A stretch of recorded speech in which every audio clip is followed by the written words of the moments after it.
Parev, meu nome é Marcelo e esse é o Estação Armênia Explica. E no vídeo de hoje a gente vai abrir o tema de moda tradicional armênia. A gente vai falar do Taras. E quando eu falo de tradicional, não significa que você vai viajar para Yerevan e vai encontrar todo mundo usando um Taras típico. A gente está falando de roupas folclóricas que eram principalmente usadas na Idade Média.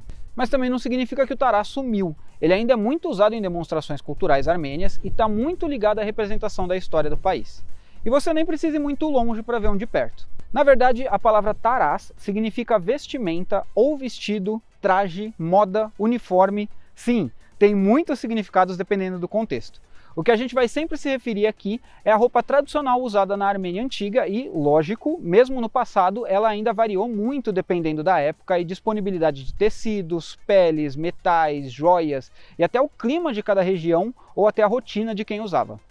As primeiras versões do Taras no início da Idade Média eram bem simples, com menos ornamentos e elementos mais básicos, como só um véu em torno das cabeças das mulheres. Mas com a influência bizantina e árabe e as mudanças culturais na região, as roupas passaram a ganhar mais importância, e já no final da Idade Média o Taras se tornou parte da identidade da região.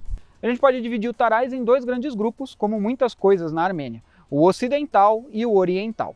Inclusive a gente já falou e ainda vai falar mais sobre essa divisão interna da Armênia. E os dois grupos tomaram caminhos bem diferentes por causa das influências que recebiam.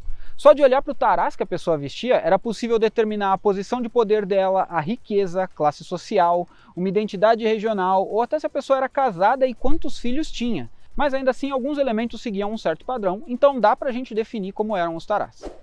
Vamos começar pelo mais fácil. Para homens, o Taras consistia basicamente em duas partes. A superior, que podia ser uma camisa, uma jaqueta, um casaco de pele, e a inferior, que era basicamente calças com um cinto. A camisa era de mangas compridas, em geral com golas decoradas com bordados. Os homens usavam uma caftã, um tipo de sobretudo sobre a camisa. Aparecer em locais públicos sem a caftã era inaceitável, mesmo no verão. As calças já eram bem largas e confortáveis, e o cinto era onde você expressava a sua individualidade. Um cinto de prata mostrava maturidade, já um cinto de ouro era sinal de riqueza. A maior diferença entre o Taras oriental e ocidental para os homens é que no lado ocidental as calças eram bordadas e existiam alguns elementos a mais, como cintos de lã e até chapéus. A parte externa da vestimenta das mulheres era bastante diversa, vestidos, jaquetas e roupas sem mangas. Aí sim vai depender bastante da região e da época.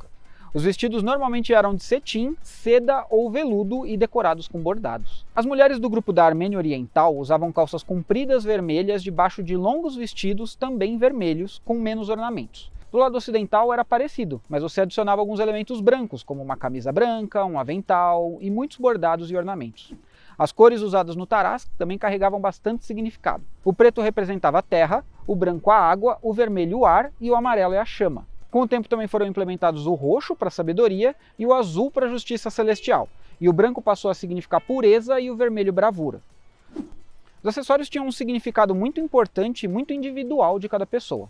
As joias eram sempre muito bem cuidadas e passadas de geração em geração. Os principais acessórios eram colares e pulseiras de prata.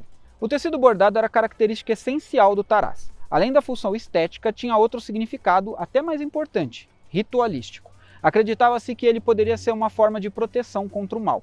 Entre as decorações do Taras poderiam ser bordados elementos que representavam objetos usados no dia a dia, como tesouras, tigelas e jarros. O avental também poderia ter a decoração da árvore da vida. Os bordados seguem padrões parecidos com os que são usados nos tapetes armênios. E para mostrar que você era de uma classe mais alta, você podia decorar o seu vestido com fibras de ouro e prata. O último elemento que está faltando a gente falar do Taras feminino é uma espécie de chapéu.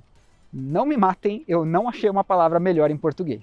Dependendo se a mulher fosse casada, uma parte maior de sua testa estaria coberta. Nele eram bordados em geral desenhos geométricos que variavam bastante de região para região e de pessoa para pessoa. Também era amarrado na testa uma faixa com moedas de prata ou de ouro, mas também podia conter pedras preciosas e contas.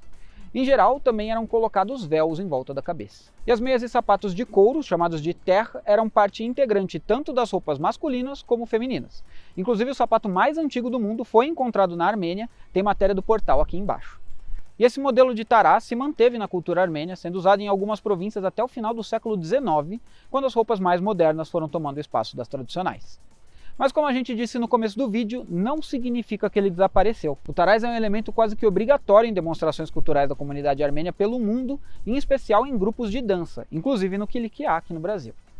E se você gostou desse vídeo e quer saber mais sobre a cultura armênia, a gente já falou sobre o tema em outros vídeos do canal e ainda vai falar em muitos outros que estão para vir. Então aproveita para curtir a gente nas nossas redes sociais, que estão aqui do lado, que a gente avisa em todas elas sempre que sair um vídeo novo. Shinur Hagalutyum para quem ficou até aqui e Tsudesutyum.